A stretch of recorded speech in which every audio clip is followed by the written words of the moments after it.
Mine no bambo. What's about? What's in the morning? Last one, I will be Cosman. Alamwanga Anchi, Heria Munye Sato, Atitafika. The one did that. Let me know if you can hear me clear, crystal clear. Ndokuveka buno bwino.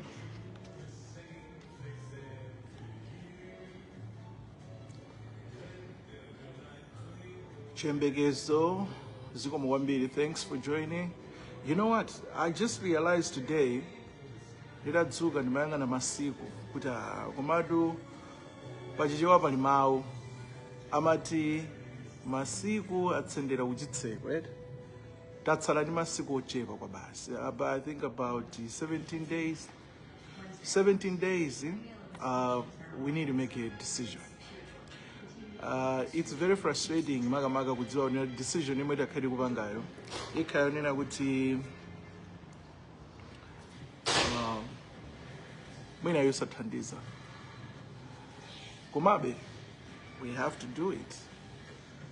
Chimene nunene kuti kuzokhala yosathandiza, it's because tikapita kumeneko tikakavota zipani zilipo zopitirira 22 ka zipani zilipo zingati sizingatheke kuti wina akatulukeko ndi 50+1 sizingatheke. So it's just a waste of time. That's why nthawi zonse ndimakamba nina kuti yayi, can we do these things better? Can we try to make things better? Chifukwa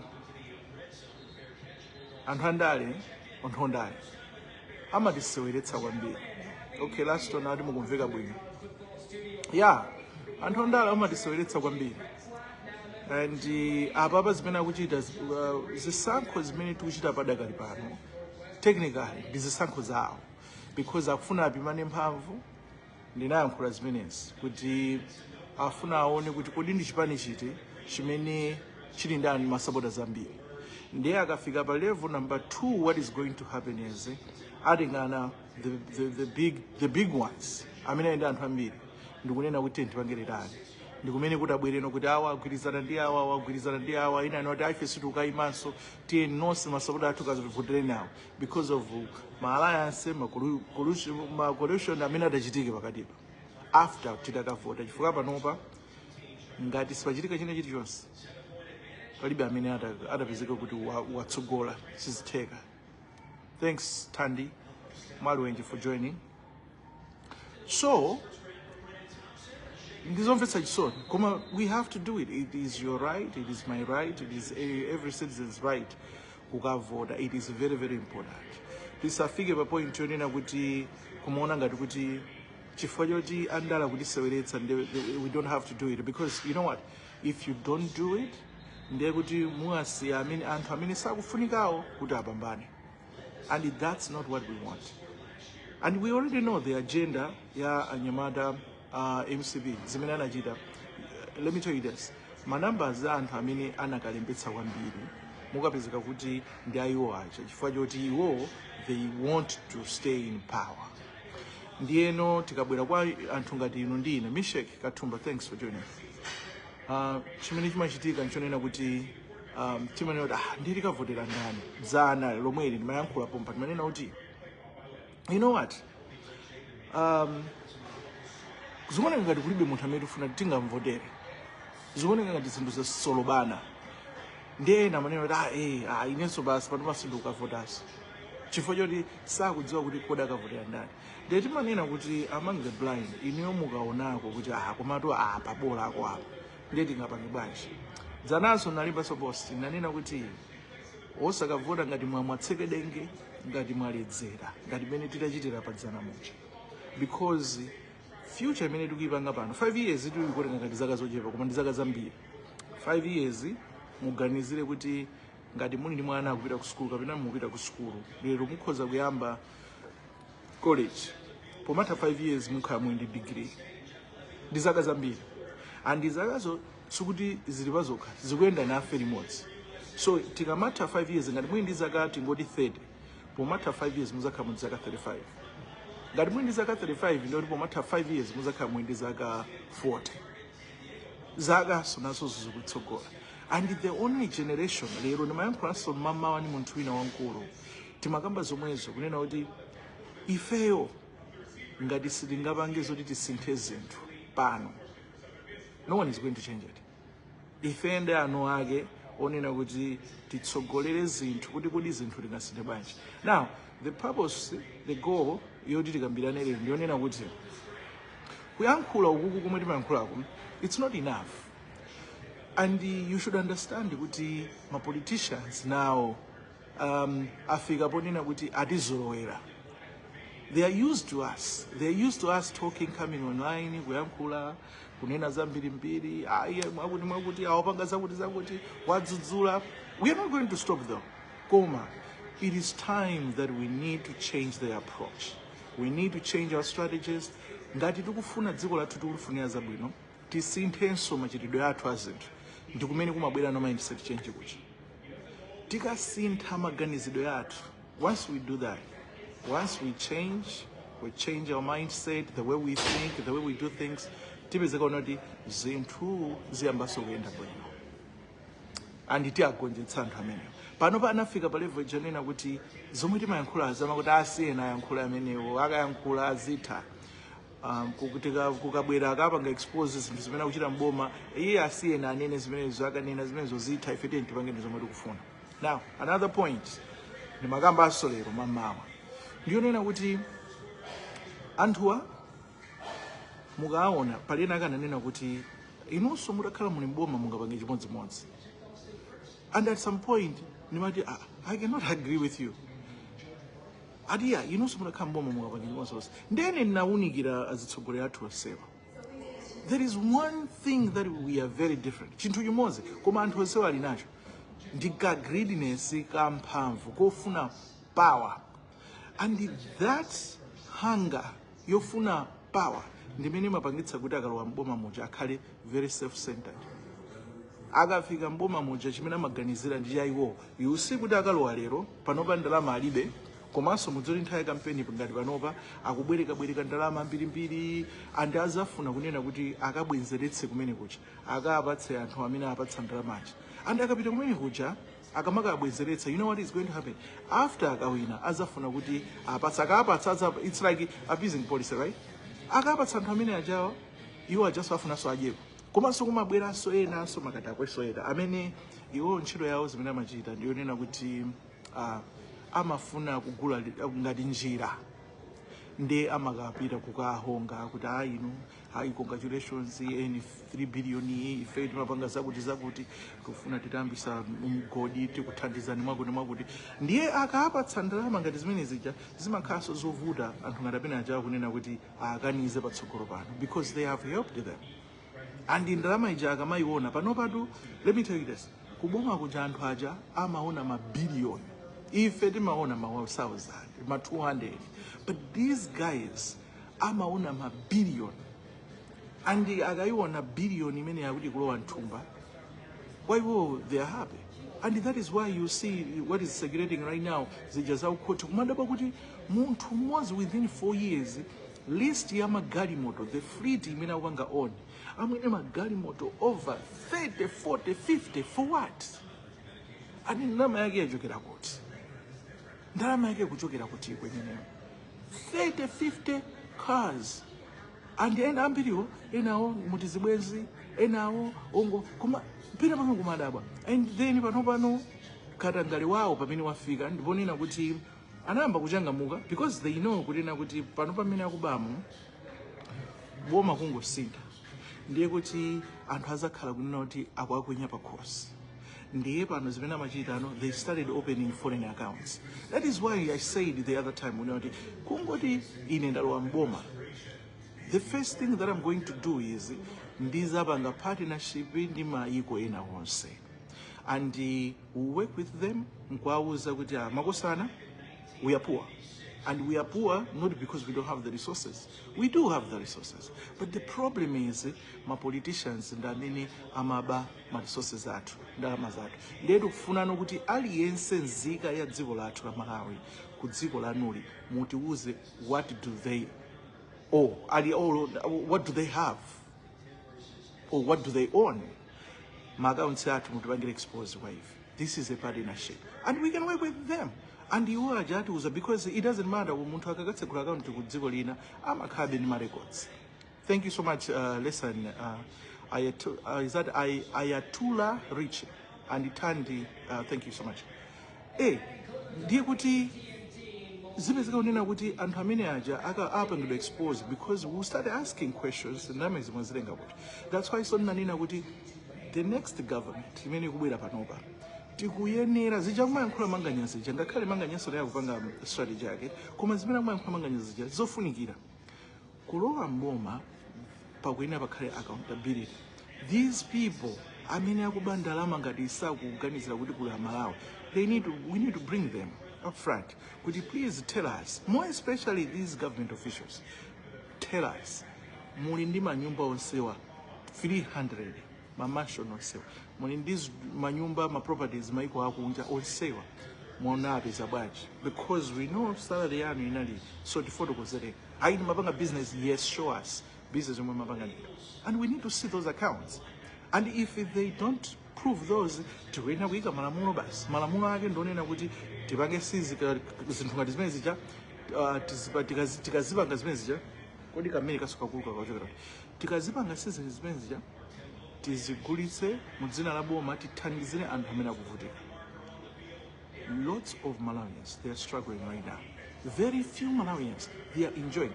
Last time in Magamba Bompodi, there is one of someone that I know personally, Ali Kuboma, the deputy budget minister. Come on, this guy, every weekend, ndibanja lake panopa amakhala kukwera ndege kutuluka ku Malawi kungopita for shopping, and then you wonder kuti ndalama zake ndizitizo. Ndena akuzoti imwena akansanje palibe za nsanje guys. Let's be realistic. Anthu ena akakuvutika misonkho yake ndiyomwe. We need to love our country. Chinthu chimodzi chimene timakosanawa alibe ndichonena kuti they don't have the passion for our country at heart. Samalikonda dziko lathu. Douglas William, thank you so much. They don't love our country. Chimene akuyenera kuliko alikonde dziko lathu choyambirira zina zonse zibwera pambuyo. Akakhala ndi maudindo alandira ndalama, akakhala ndi maudindo apeza chuma. Komano tisachite kupanga njira yonena kuti kupanga siphon ndalama za dziko la Malawi. For what? For what? That's self-centeredness.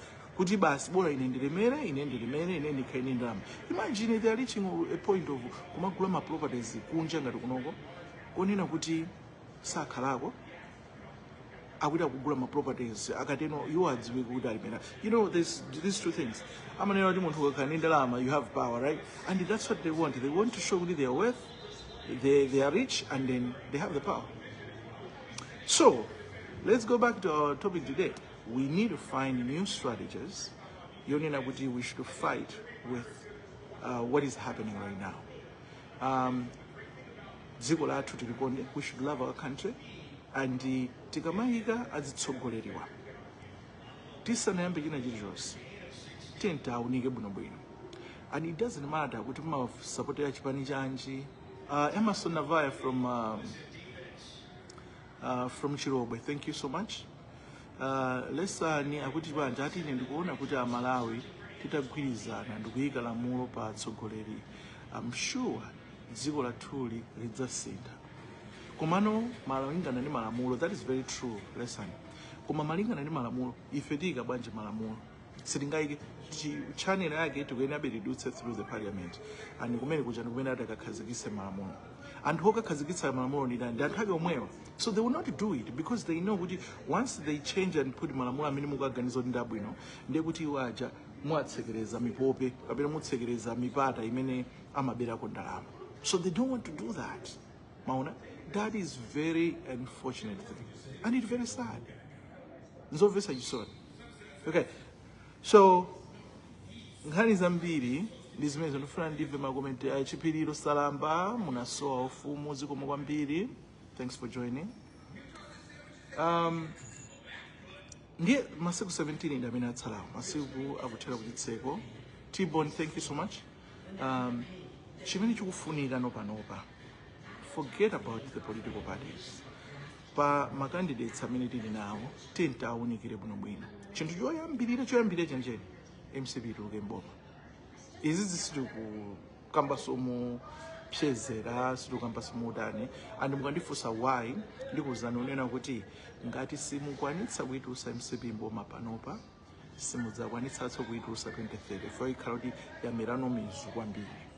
And life yake ikakhala inoyo imene ililiwe pano paye akangotenga temu iyi kubwerayi ndikulowanso mboma, they don't care because this is the temu yomaliza ya achakwera.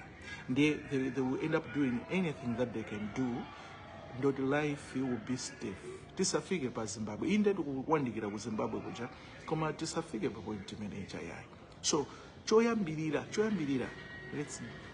let's kick out boma ilili lomwe tinalo lituluke mboma.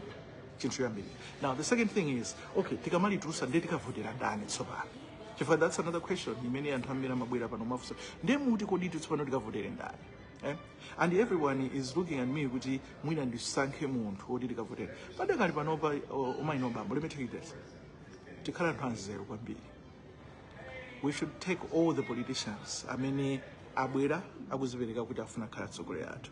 Let's understand them. Misonkhano imene akumachititsayi tizimvetsera kodi akuti chani.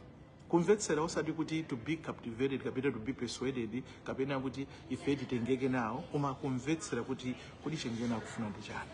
Iwo akalowa mboma kodi afuna zapanga akuoneka kuti ngoja zawo zayima pati. Once we do that, we are going to identify, and this is a vote ya muntima, ife ukavota paja mukavota nokha.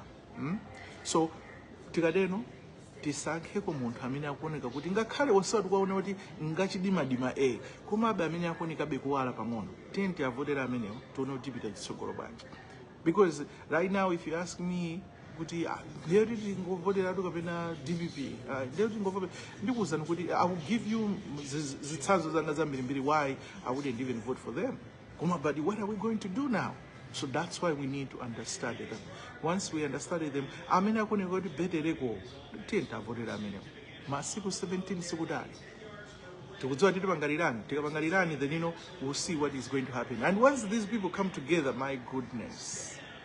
Aliyesa azafuna akajeko, aliyesa azafuna akaje kumeneko kwa ine ndalwa kuchipani kuzitima kuti makuti. Unfortunately, that's how things will be. Aona? So, nkhani ndi imeneyo.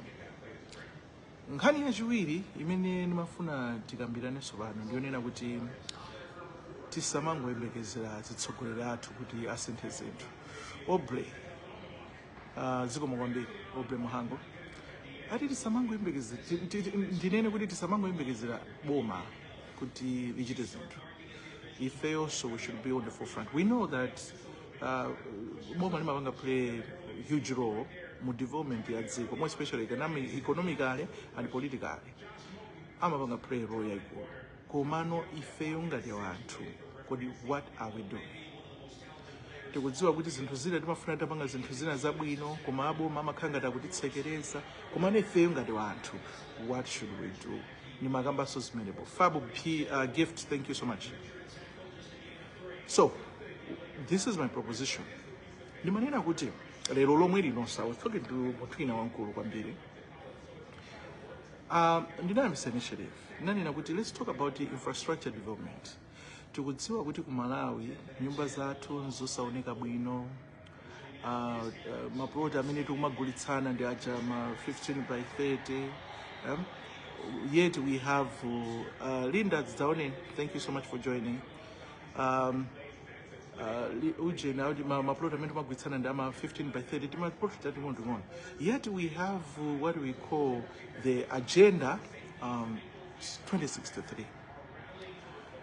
And mu agenda 2063 muli vision ya dziko lathu technically kuti tikufuna dziko lathu tingamazafika nthawi izi tizakhalira thana nazo tizakhala ndi izi. And one of the things the infrastructure development. Koma you wonder today lerolo kuti mukaone timanyumba tomwe tikumangidwa mumva chisoni kwambiri.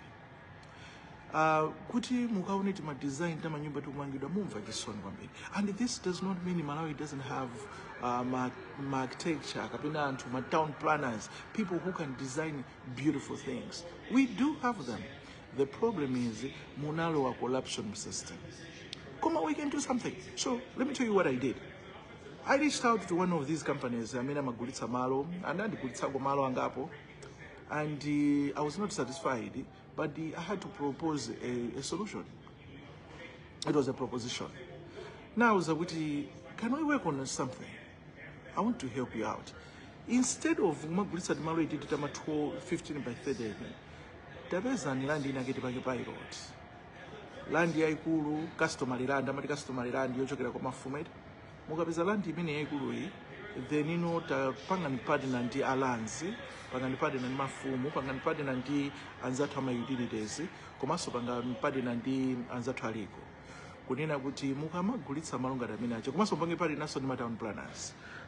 What we need to do is ma town planners aja atipangire design kandi residential area ya bwino and tikapeza anzathu utility abwereso kumene kuti atipangireso infrastructure yawo ya urgent ya plumbing and madzi and whatsoever kandi magetsi amene miseuso ka networking kabwino tikateno malo amene achata agaweni maploti akulu tiziyang'ana 2063 no one wants to live in a very small house, no. And if we want our country to look beautiful, let's start thinking big. We should start thinking big. Tukufuna malo takasuka bwino, malo oti anthu akoza kumanga manyumba abwino. Komanso kuli anthu oti ali ndi kuthekera oti akoza kumanga manyumba ngati amene acha abwino. So tikateno, we don't have to say with this land because our country is not developed yet. And inali kambaso zimene zinoti ku Malawi zogulitsana malo tizisiye pano ndi nthawi yongopatsana malo to develop. Tilimbikire dziko lija tukule. Ndena amati ndeti pasana bwanji malo. No. It's another way round because ndikakupatsani niyo malo lerolo ndikukupatsani condition kuti malo andakupatsani kunyanja kuno mwaona kuyang'ana uko malo amene wa maplan amanyumba amene mungamange ndi ABCD lemusankhe imodzi apa. That's number 1. Number 2, project yani yomangayi tikukupatsani mwina 24 months, 2 years. Make sure by 2 years project yani mukhamudamaliza mwavugwirizana nazo tikukupatsani malo aulere saina nako mukakanika upanga izi. These are the consequences. Malo atikulandani tipereka kwa anthu amene angathoka nga develop because we don't want to give a land kwa munthu onena oti for akulinga aulere ndio tifuna tikatenge. No, we want people who are going to help to develop the country, right, infrastructure wise. Ndiye tikateno anthu aja akangomanga within 2 years, you know what is going to happen? First of all, most of those people, let's target the diaspora people, the people who are outside the country. Tikatenga anthu ngati amene aja ngati mmene tili ngati ife tikulandira ti madollars amene akabambwera ku Malawi kuja tikuthandiza forex ija ikumavuta ija. Number 1. Number 2, nyumba ija imene ndikumanga ineja tilembapo antchito mepaja zija tikumanena kuti job creation ija ipangikaso pati ipangikaso pamene tikupambala 10 ndi mwala umodzi. Manifesto. And then tikateno dziko lichaso likutukuka. Tikateno olo ine ndinapezeka ndayamba chaka chimodzi ndagonja panjira, chaka chinachi ndakanika boma litenga landi general akulu tinangokugayipasani malo aulere kuti mumange mwanganika tikupereka kwa anthu ena. Someone will come and pick it up. And zomwe zidachitike ine sindilola kuti nyumba kuti ndayamba kumanga wina azaitenga imaliza. You know what I'm going to do? I'll work so hard. I'll make sure within 24 months based on the conditions ndiye kuti ndapanga chitukuko pa malo pacha. This is going to help our country. Zithandiza koma lero even kulanzi kuti akupase madeeds ene wakakupangire madeeds zo process yake so complicated. Everyone want to eat. Yes, afuna adia pandalama patani zo bali kazanezani yeti kungokhandika ka system konena kuti zizi pakhalika speed efficiency so easy, but they are failing to do this. Maona Angela Master, thank you so much. Maona, so that's what I'm doing. I'm working with them. So we want to identify malo. Tikapanga identify malo amenewa tipeza nyamata oti apange ma plan mwina ulatatu oti kudera kumeneko manyumba amene zaoneka kumeneko ndi ma plan ngati amenewo basi. and kukhale ndithu akupange design mwino tanoti kukhale ka filling station kake pambalipo, kukhale timakantini take, you know, ngati nthawi ija mene akapangira kamuzu madera ngati mene alili mkolokosa kapena area 18 kapena ku 47 moja, something similar to that, designed. I'm not saying building, the builders will come with those people with money. They are going to come and acquire malo ngati amene achama kumanga zinthu ngati zimenezi. Then tikatero dziko lathu litukuka kumavuto. Okay, nimalizise kumapeto. So what is going to happen is, after ndamanga nyumba yanga, you know what they're going to do? They will come on my city rates. Kandawire washali, thank you so much. Abwera nima city rates. Ndiye kuti ndrama ija nkafuna kugulisa landija ikoza kumachokera kuti koma iwo achaka iwona movie pene ali tijira patipo tufuna tizijira mepa amene afuna kugula malo atipase ndalama zotijiretu pano. It's not going to help our country. We need long-term plans that are going to develop our country, that are going to help our country, that are going to bring opportunities in our country. That's what we need. Izizi silibisado, silibita kumbali, maganina kumbali kuti ma strategies yake ndawo timanena ngati iwo ali ndi nzeru mutu mwawo. They should take that and consider.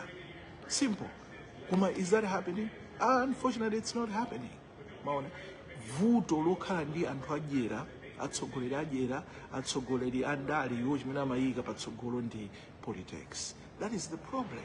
And that's why we are not even progressing. That's why we are not moving forward. We need people who love our country with pure heart, just to develop it. And those are the kind of leaders that we need. We need people with a vision, not people who organize zalero. Koma amuntu azizodi ineyo ndikhala pampando pa 5 years ndicho kako. Koma what I'm going to build today, even in the next 10 years, 20 years, this is going to help our country. And then the other thing that I proposed, nani nakuti, this is going to be the first time, right? I think we can champion this. We can pilot this as a country. We need citizen political manifesto. Dear Antana Difusoda, how is this going to work, right?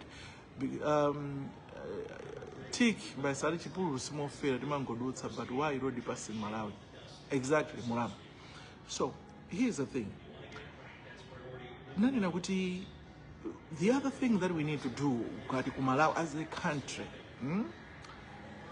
tiambire bati kodi ifa mutu manga munde makhala nzeru zambiri ndisanami ndimaona ngati kuti we can do far much better. Ndiambire nkhani imwe yabwera mutu manga ndimafuna nene kuti panani nkhani ngati tipereke chisanzo anthu amene amakhala mayiko akunja sikuyenake nafusa nzathu aku NRB nanena kuti ma processes amene munayika ndonena kuti munthu afuneka kukhala ndi chaunzika kuti atsegule business bwinobwino kapena yambe company bwinobwino, otherwise sizigwira. Now for the most part anthu amene angatsegule ma business ku Malawi ooneka bwinobwino ambiri titeno, not all, ndi anthu amene ali kunja because they have money yawo yakunja. Akangokhala ndi Linda, thank you, akangokhala ndi $1,000 ku Malawi panopa ndi 4 million. Ndiye kuti pamene ali ndi $10,000, you're talking of 40 million and above. And with that money, they can open and they took a business kuoneka bwino. Koma the process yonena kuti munthu uja akhale ndi chaunzikacho yeti ndi Malawi ali ndi passport is cumbersome. Ndi process yobowa. Ine ndilibe chaunzika up to now. Akuti yayi mubwere muzapange chaunzika. Okay, kubwera kuti ukapange chaunzikacho it takes longer. Even the process kuti ulimo munzikomo takes longer. Even my driving license takes longer. My passport takes longer. I'm not even taking that, counting on their words. Kabena kuvomera amba dupanga experience. Ndida fusa zimeza anatizoda tukutumiza muntu. Akwenda lubia kuti akutumiza muntu. Abwera maiko ngati ano. Akuti muntu amene akathandizire kupanga chaunzika. Ndeni naseka kuopsha. Now, so tuganiza bemubwirira mboyo. You know, why would you bring photographer? Basi mubwirese photographer kuchokera ku Malawi abwere ku America atakapange chaunzika. Is that feasible? Even quite new, does that sound good? Because nani other photographer, because chimene akungufunika iwo afuna chitools ma biometrics. My biometrics, we already have the infrastructure that we can take the biometrics and send to Malawi.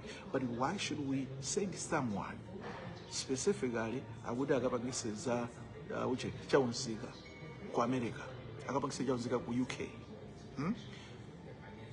And to make things worse, muntu uja akakhala centralized akakhala ku DC, and akakhala ku DC nafu sasofuso them. Think about this. A family imene ili ku Texas, kuti choke ku Texas family imene yoyo ibwere ku DC anthu 5 afuna chaunzika, you're looking at transport yokhesa chipera $5,000 to $6,000. And then ku DC life is expensive. What is going to happen is pafunika malo ogona tsiku limene lokuti afika akagone ku DC, then mawa lake akakumane apange ma appointments awo, akapange ma fingerprints and everything, akajambule akakanchoka mepa suda anganyamukeso tsiku lomwe lokuti azibwera ku Texas ndi kuti agona njira ndo doesn't anyamuke the following day, so after accommodation that's another about $1,000 tingodero kuphatikiza ndizakudya ndekuti you're looking at 7,000. Now after transportation memo chati ndikagamoto ka, so approximately banja loti lindi ana adatu ngati mene lili banja langa ndekuti kuchoka ku Texas kuti akangopakisa chaunzika they need to plan for about $10,000. And to make things worse, $10,000 zimene iye si kupita ku Malawi, it's not benefiting Malawi in any way. This is the business that the process is creating for the American businesses. Olo iwo kuti ajapo chani palibepo pamene popo, there is literally nothing. Nene ndikuti why should you generate income ku dziko loti kuli ndalama kale mukuapangisa kuti apange $10,000 for one family kuti azangopangisa zaunzika, yet mukhoza kupeza njira and use the infrastructure that we already have, right?